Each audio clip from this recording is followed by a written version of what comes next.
I was 26 when my uncle decided that love was a luxury I didn't deserve. By then, people bowed their heads when I walked in, but inside I still felt like the skinny boy who had learned to keep his hands steady while the world shook around him.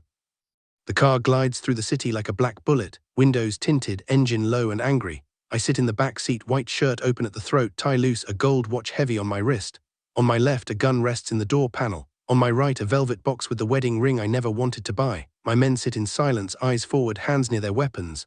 Outside, traffic moves aside the moment they see our convoy. Nobody honks at my cars. Fear is its own traffic rule.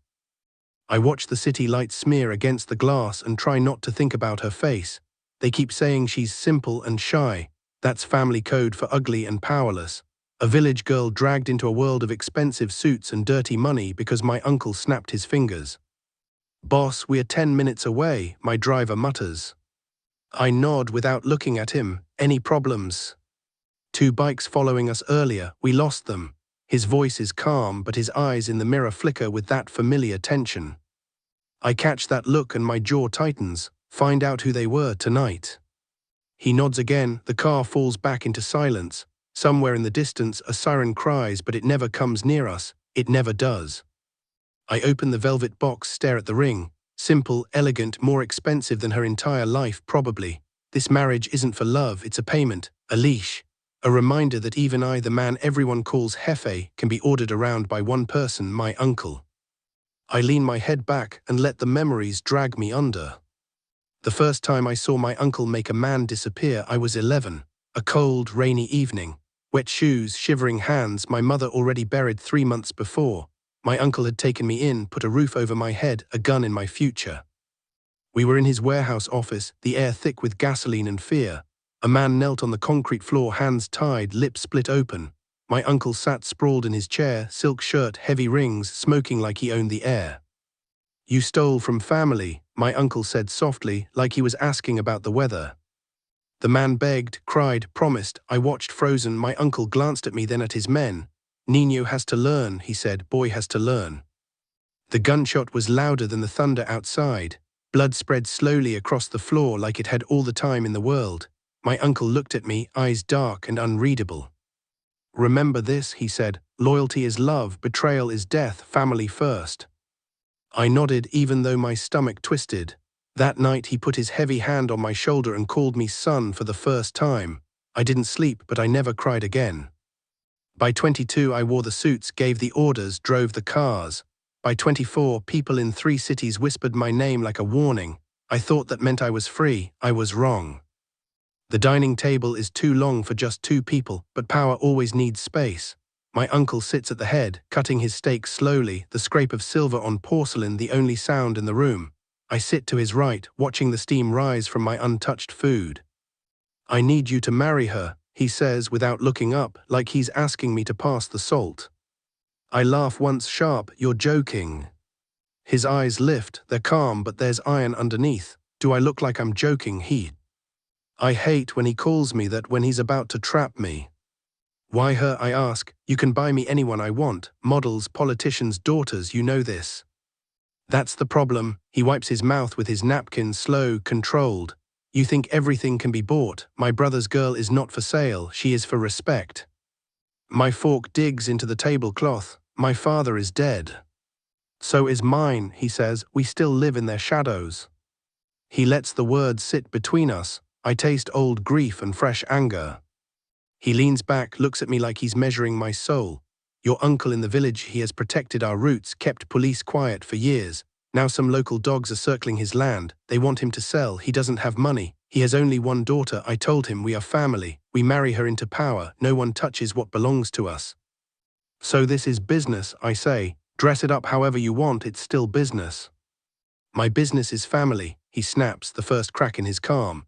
"You walk around like a king because I gave you this crown. I humored your girlfriends, your parties, your games, but now you will do one thing for me. You will take this girl, you will put your name on her, and the world will think twice before they breathe near that land. That is how you protect blood." I look at him, and for a moment, I see the man who held me when my mother's body went cold. The man who taught me to shoot, then taught me never to waste a bullet on something fear could handle. The man who broke skulls with his hands for disrespecting me. I don't love her, I say quietly. You don't love anyone, he replies just as softly. That never stopped you before. The words cut deeper than any bullet. Maybe he's right. Maybe I don't. Maybe it's easier to be the monster they already believe I am. He stands up, places a hand on my shoulder. Heavy, final. You will marry her on Saturday, wear whatever you like. Bring your friends. But remember, if anyone touches that girl out of disrespect, if anyone uses her to get to us, that blood is on your hands. He squeezes once, then walks away, leaving the smell of his cologne and the echo of his power behind. I sit there staring at my plate, my appetite dead. The house around me is expensive, perfect, and suddenly it feels like a cage. We stop at a red light nobody would dare cross. A boy appears at my window, maybe 8, skinny arms, hollow eyes. He taps the glass with shaking fingers, holding up a box of cheap flowers.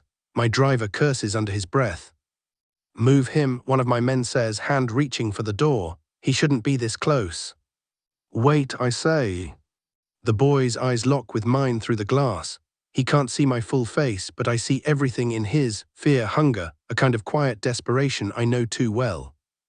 I lower the window halfway. Cold night air slides in, carrying the smell of street food and rain on dust. How much, I ask. Anything, sir, he says, voice small but steady. Just buy one. I hand him more money than those flowers are worth. He stares at it like it might explode. Go home, I tell him. Tonight, don't come back out. He nods fast, clutching the cash like life itself. Thank you, sir. God protect you. As he runs off, my man shakes his head. You spoil these street rats, boss. I look at the gun by my side, then at the small flower now lying on my lap, petals crushed. We all were rats once, I say. Some of us just got better suits. He falls quiet. The light turns green. We move. People think power and kindness can't live in the same body. They're wrong. It's not that simple. You learn to hurt because you were hurt. You learn to protect because no one protected you. The line blurs until you don't know which side of yourself is real anymore. Maybe that's why I hate this marriage so much. It's not just control. It's the idea of dragging someone innocent into my storm. The wedding hall rises ahead of us, all glass and gold and too many lights. Men in black suits stand outside, my men and my uncle's men, scanning every face, every movement. Inside, I know the chandeliers are sparkling, champagne is flowing, and distant relatives are gossiping about my life like it's a TV show. The car door opens, cameras flash. Some are ours, some are not. Journalists will never print my name, but they're always there in the shadows, watching, waiting. I step out, adjust my cuffs, straighten my shoulders. The black suit fits perfectly, tailored over the body I built in underground gyms and late-night fights with my own reflection. A few older relatives rush forward, smiling too wide, hugging me like I'm a prize they won. You look like a movie star, one of my aunts gushes. I give her a practiced half smile, the one that doesn't reach my eyes. Movies are cheaper, I say. They laugh, thinking it's a joke. Inside, music floats through the thick air, roses, perfume, sweat, money. I can smell all of it. Security watches me from every corner, nodding subtly. My uncle stands near the stage, talking softly to a politician who pretends he doesn't know exactly what business we run. I walk toward him, and every step feels heavier. She's in the back room, he says without greeting, eyes on me. Nervous, don't be cruel. The word stings. You think I'm a monster now. He studies me for a moment. I think you are my best weapon. Weapons don't have hearts, but sometimes I forget you were a child before you were a gun. He turns away, leaving me with a silence I don't know how to answer. Someone guides me to a small corridor behind the stage. The noise of the hall fades. Here the lights are dimmer, the walls closer. At the end of the corridor is a closed wooden door. On the other side, my bride, the stranger whose life is about to be tied to mine like a hostage to a bomb. I'm about to turn away, to give her the dignity of not hearing my footsteps, when I freeze. Through the thin wall I hear a voice, soft, shaking, a girl's voice. I'm scared, she whispers. There's a rustle of fabric, a muffled sob. He doesn't even know me. What if he hates me? Another woman, maybe an aunt, maybe her mother, answers in a low, firm tone. He is family. He will protect you. That's what they said. They also said he kills people, the girl whispers, a tremor of truth breaking through. They said his hands are dirty. I close my eyes. It's not the words that hit me. I've heard worse. It's the way she says it, no drama, no curse, just a simple fear, like she's reciting facts she doesn't know how to escape. The older woman sighs. Sometimes, Hija, the devil is the only door that doesn't stay locked. There's a pause, then the girl speaks again, quieter now but with something else beneath the fear, something stubborn. I don't care if he's a devil, she says. If he is kind to my father, if he doesn't laugh at my face, I can live with that. My hand tightens on the doorknob. I hadn't planned to walk in yet. I hadn't planned anything except surviving this night with a cold smile and colder heart. But that last line, it lands somewhere deep I thought was dead. I take a breath, open my eyes and slowly turn the handle. The door begins to swing inward. And for the first time in my life, I'm more afraid of being seen than of being shot. The room smells of jasmine and hairspray. A small yellow bulb hums above a cracked mirror, throwing soft light over cheap lace made to look expensive. She is sitting on a low stool, back straight but shoulders tight, veil pooled like clouds around her feet. An older woman stands behind her, fixing the last pins in her hair. They both freeze when the door opens. For a second, nobody breathes. The older woman's eyes find mine in the mirror first. Fear, calculation, a quick measuring of danger. She drops her hands from the girl's hair and steps aside, head bowed. I stay in the doorway, suddenly aware of how big I am in this small room. The gun under my jacket, the weight of my name, the rumors that walked in ahead of me. Can you give us a minute? I ask the older woman, voice low, controlled. She looks at the girl, then at me. There's a warning in her gaze, the kind only women speak without words. Don't hurt her, please. She slips past me, skirts brushing my leg, and closes the door softly behind her. For a heartbeat, it's just the two of us. She doesn't turn around. Her fingers grip the edge of the stool so tight her knuckles go white. I see her reflection first. Big dark eyes framed by thick lashes, a small mouth pressed into a thin line, a nose a little crooked, maybe from some childhood accident. Her skin is not smooth like the women I usually see at my parties. There are faint scars on her cheeks, old acne or something worse, the kind people whisper about when they think you're not listening. She's not ugly, she's just unprotected, the kind of face the world never learned to be gentle with. You don't have to stand, I say. She stands anyway, slowly, quietly. Her veil slides down, her dress whispers against the floor. She keeps her eyes on the ground as if looking at me directly might burn her. Senor, she murmurs, her voice is soft but not weak. I'm sorry if I'm not what you expected. Of all the things she could have said, she chooses that. Not hello, not nice to meet you, not even my name. I move a step closer. The air between us thickens with her nerves and my confusion. What did you expect? I ask. She swallows. They said you would want someone beautiful, someone from the city, educated, not. Her hand lifts halfway to her face, then drops. Not like me. I feel something twist in my chest, slow and ugly. I know exactly who they are. Cousins, aunts, neighbors, the same mouths that praise me for my suits and my cars, tearing her apart in the same breath. You heard other things too, I say calmly, about me. A small shiver runs down her arms. They said you do bad things, dangerous things. Her eyes flick up for the first time, just for a second. They said if anyone can protect my father, it's you, even if it costs blood. I let the truth sit there. I've killed men for less than the way some people have probably talked about her. Today, she is the one being offered like a shield. What's your name? I ask. She blinks, almost surprised. Lucia, she whispers. Lucia, I repeat, letting it settle on my tongue. Light, it means light. The irony isn't lost on me. My uncle made this decision, not you, not me. Her fingers twist the fabric of her dress. I know. I'm not going to lie to you, I continue. The things you heard about me, some of them are true. Her breath catches, but she doesn't step back. She just waits, like a prisoner waiting to hear the rest of the sentence. I've done what I had to do to survive, I say, to protect my people. That makes me a monster to some, a saint to others. I'm neither, I'm just what this world made me. Silence folds over the room, heavy but honest. Look at me, I say quietly. It takes her a moment. Slowly she raises her eyes. They are more beautiful than anything else about her, not because they're perfect, but because they're full of questions she's too scared to ask. I don't care what they said about your face, I tell her, letting my words be blunt, sharp, true. You're here because of your father's loyalty, because my uncle owes him. None of this is your fault. You didn't choose me and I didn't choose you, but now we're in this together. Her lips part a little. Together. In public, I say, you will be my wife. People will bow when you walk in because you carry my name. They will fear you, or at least what stands behind you. If they don't, they will learn. I see a flicker in her gaze, disbelief fighting with a tiny seed of hope. In private, I add, softer now, you don't have to be afraid of me. I won't force you to smile. I won't laugh at your insecurities. I won't let anyone use you to hurt your father or to hurt me. She studies my face like she's trying to find the lie. Why, she asks almost in a whisper. Because I remember being powerless. Because I am tired of being the gun in every room. Because when I heard you say you could live with a devil if he was kind, something in me broke. I don't know yet, I say honestly, but I promise you this, anyone who disrespects you disrespects me, and I don't forgive disrespect. Her eyes glisten, she blinks the tears back, swallowing them like she's practiced all her life. I will try not to cause problems, she says quickly. I will stay out of your way, I will. No, I cut in gently.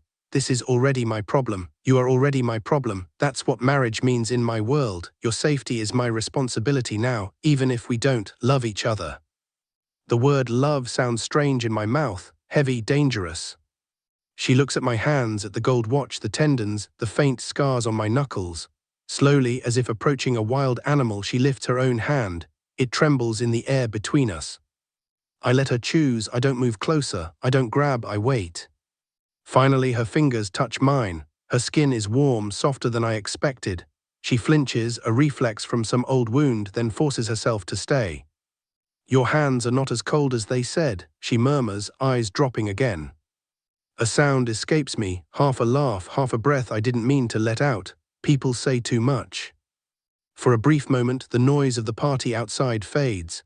There is only the hum of the light, the fragile pressure of her fingers on mine, the echo of promises I never planned to make. Then my phone vibrates. I pull my hand back slowly, not to scare her, and check the screen. A message from my driver. Hefe, those two bikes from earlier are here, parked across the street. Same helmets, they're not coming in, just watching. A thin wire of tension pulls tight inside my chest. Another message appears before I can reply. One of them has something under his jacket, looks like a rifle strap. My pulse stays steady, but everything inside me sharpens. Lucia sees my face change, fear flickers again in her eyes. Is something wrong? I lock the phone and slide it back into my pocket. Just business, I say, voice calm but lower now. Listen to me, Lucia. She straightens instinctively at the seriousness in my tone. When we go out there, I continue, stay next to me.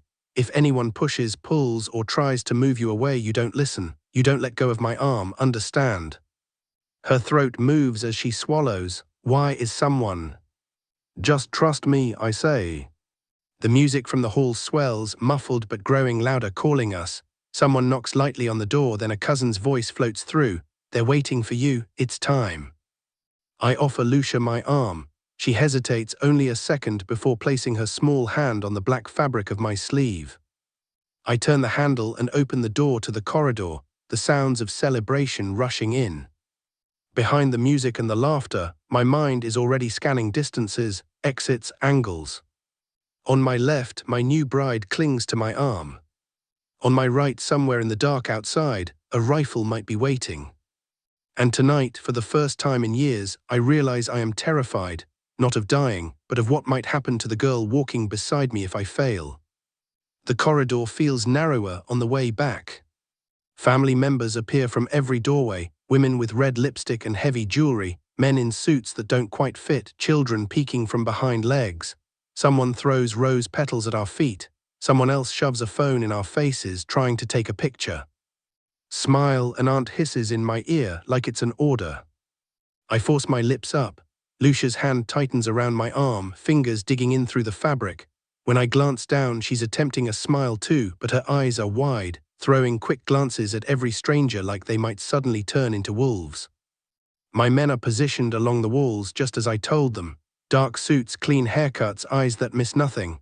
As we walk past, their gazes flick from my face to Lucia's, then to the entrance doors.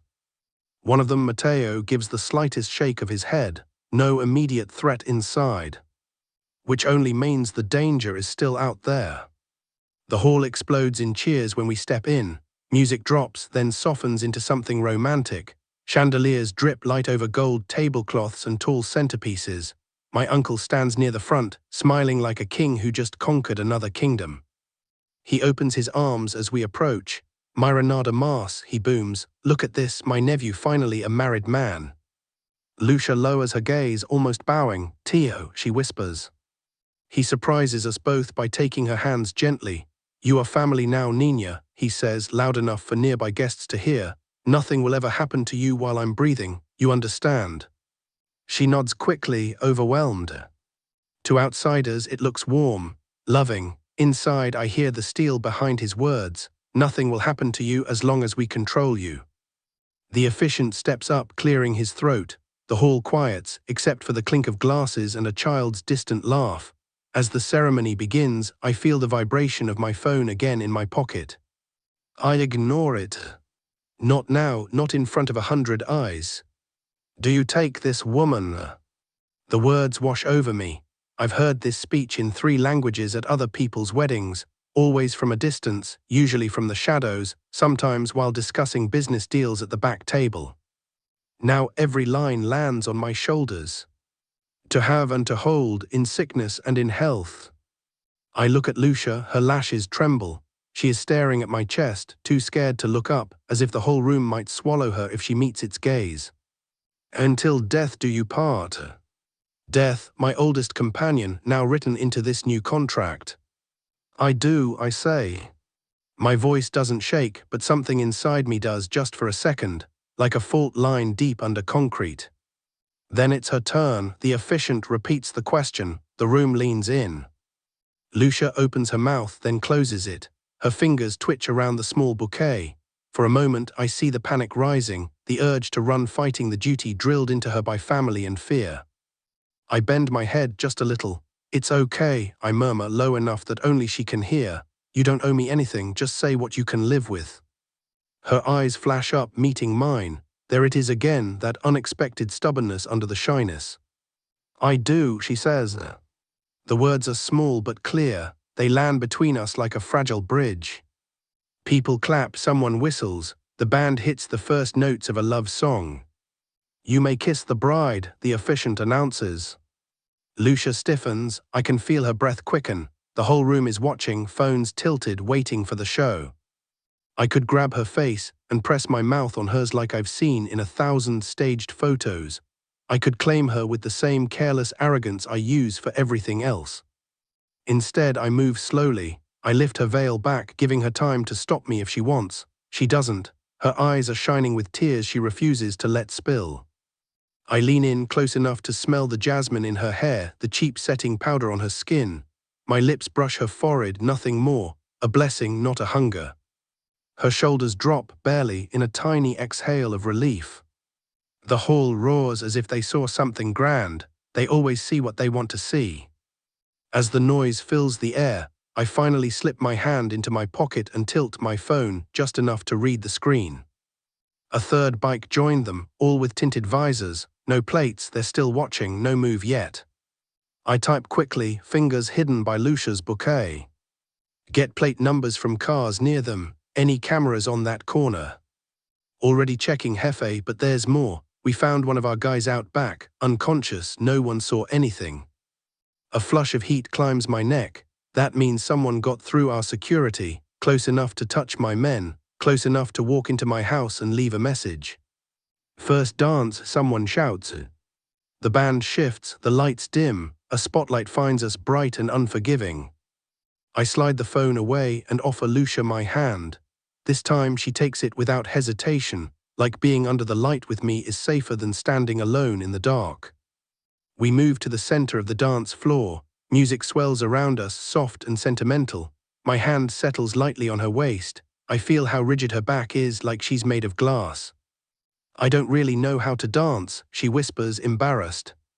Just follow me, I say. I won't let you fall. Her feet stumble at first, stepping on mine. She mutters an apology. I shake my head. Don't apologize for existing, I murmur. You're not in anyone's way. She risks a tiny smile. You say strange things for a man like you. You don't know what men like me are supposed to say. I heard enough, she replies softly. They say you never lose, you never forgive, you never care. The last word hangs there, unsure. I look into her eyes, they're closer now, easier to read. People talk too much, I repeat. We turn slowly under the chandelier. Around us, relatives film, friends drink, my uncle watches with a satisfied grin. My men stand along the walls, pretending to relax, hands never far from their guns. I see everything, a waiter's hand shaking slightly as he pours wine at the senator's table, a guest in a grey suit who keeps glancing toward the exit instead of the bride and groom, a security guard, my guard, missing from the spot I assigned him near the back door. A cold line of anger slices through the warmth of the music. I lean closer to Lucia's ear.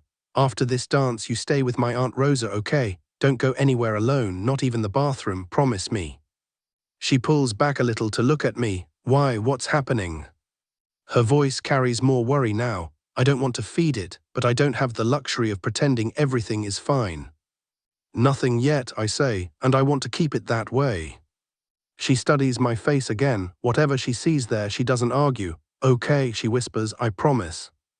The song ends, applause, whistles. People rush forward, clapping our shoulders, kissing cheeks, throwing blessings and jokes. As planned, I guide her straight to my Aunt Rosa, a solid woman with kind eyes and a mouth that never stops moving. Stay with her, I say, loud enough to sound casual. She'll show you where the good desserts are. Rosa laughs and hooks her arm around Lucia's. Come, Hija, these men think food is just for them. As they walk away, Lucia glances over her shoulder once. I give her a small nod. It's the only reassurance I can spare. The moment she disappears into the crowd, one of my men slips to my side, face tight.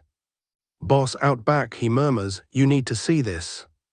I follow him through the kitchen, past clattering plates and sweating cooks.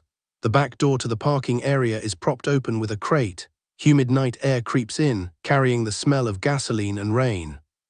There on the ground near the service entrance, one of my younger guards is slumped against the wall, half conscious, blood trickling from a cut on his forehead.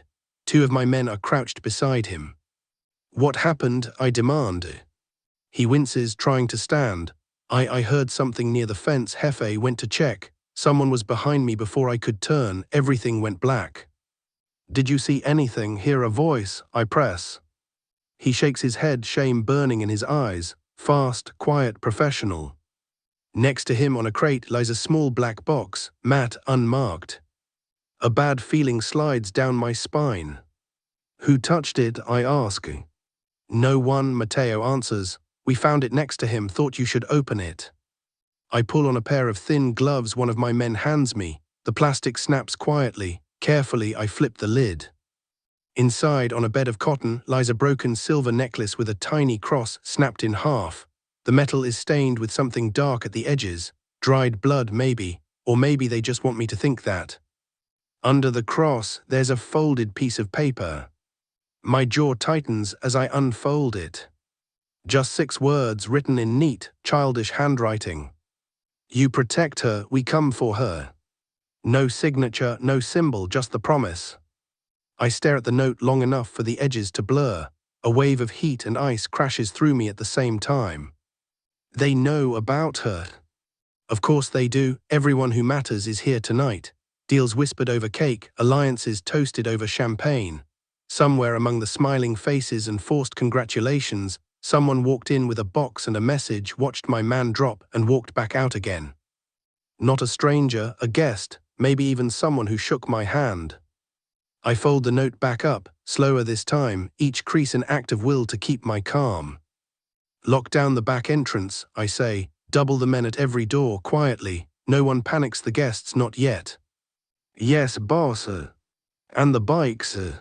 Still there, but if we move on them now, it'll be a scene. Cameras, police.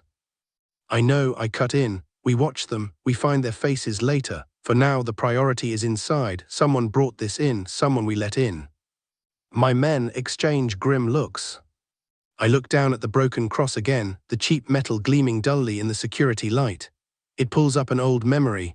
my mother's rosary, white beads pressed into her cold hands inside a wooden box, my uncle's shadow falling across her face as he promised to take care of me. Promises are easy when the person you're protecting is already buried. This is different. Now there is a living, breathing girl in a white dress, somewhere among the music and the fake smiles, who believes, because I told her, that nothing will happen to her while I'm here. I close the box and hand it to Matteo. No one touches this, not even my uncle, not yet. He nods, understanding the weight behind that last part. As we walk back through the kitchen, pots clang and cooks shout orders. Life goes on, oblivious to the war that just shifted a few inches closer. At the door to the hall, I pause. From here I can see Lucia at a distant table, sitting between my aunt and her father. She's listening to something Rosa is saying, trying to smile, but her fingers keep playing nervously with the ring on her hand. Every few seconds her eyes search the room looking for me. When she finds me in the doorway, her shoulders relax just a little. In that instant, with the note's threat burning like acid in my pocket, something settles heavy and clear inside me. This marriage started as a debt, as a leash, as another move in my uncle's game. But if they think they can touch her to get to me, to us, to our roots, to our power, if they think she's just another piece on the board, they don't understand what kind of animal they've just cornered. Lucia holds my gaze across the crowded room. From the outside, we must look like any other newlywed couple sharing a quiet moment during the chaos of a wedding. Inside, I feel something I haven't felt since I was a boy watching my uncle pull a trigger over a man's pleading eyes. A promise being written in blood, even before a single drop falls. I start moving back toward her, every step a decision.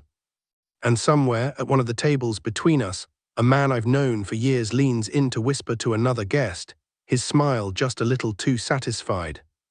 I don't know it yet, but the first betrayal has already taken its place at our table.